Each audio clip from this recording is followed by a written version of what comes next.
क्या आपने कभी सोचा है कि एक मनुष्य भी साक्षात भगवान शिव से मिल सकता है? ये कोई कल्पना नहीं है, ये कोई पुरानी कथा नहीं है, ये आज के युग में घटित हुई एक सच्ची घटना है।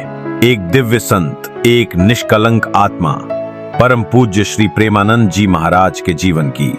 प्रेमानंद जी महाराज बचपन से ही भक्ति की राह पर अग्रसर थे। परमात्मा की खोज में उन्होंने संसार के मोह माया को त्याग दिया। वृंदावन की रज में राधा नाम की मधुरता में डूबे कृष्ण की लीलाओं में रमने वाले इस महात्मा ने सिर्फ वैष्णव भक्ति को नहीं बल्कि हर उस रूप को अपनाया जो प्रेम का स्वरूप था। लेकिन उनकी आत्मा के भीतर कोई एक अदृश्य खोज अभी शेष थी। भगवान शिव का दिव्य साक्षात्कार। और तब घटित हुई एक चमत्कारिक घटना।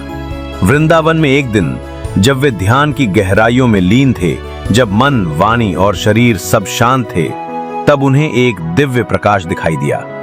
एक दिव्य पुरुष प्रकट हुए, नग्न रूप में, त्रिशूल लिए हुए, मस्तक पर भस्म, गले में नाग, जटाओं में गंगा।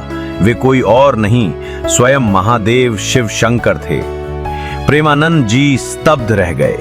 वो दर्शन कोई स्वप्न नहीं था, वो कोई कल्पना नहीं थी, वो परम सत्य था। भगवान शिव के मुख पर अद्भुत करुणा थी और उनकी दृष्टि में एक असीम प्रेम। भगवान शिव का आशीर्वाद। महादेव ने कुछ नहीं कहा, पर उनकी मौन उपस्थिति ही सारा ज्ञान, सारी शक्ति और सारा प्रेम प्रदान कर गई। इस दर्शन के बाद प्रेमानंद जी महाराज के भीतर एक गहन परिवर्तन आया। उन्होंने अनुभव किया कि भगवान शिव कोई भिन्न देवता नहीं है, बल्कि वे स्वयं राधा कृष्ण प्रेम की ही अग्नि हैं। राधा कृष्ण के साथ शिव भक्ति।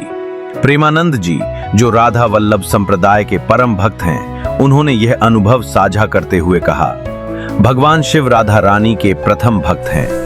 वे स्वयं सबसे बड़े वैष्णव हैं और उन्होंने जो दर्शन दिया वो मेरी भक्ति को संपूर्ण बना गया। उस दिन के बाद से उनके प्रवचनों में कई बार शिव महिमा गूंजती है।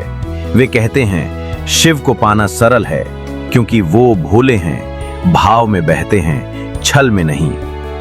इस दर्शन का महत्व, ये घटना केवल एक संत की निजी अनुभूति नहीं है, बल्कि ये हम सबके लिए एक संकेत है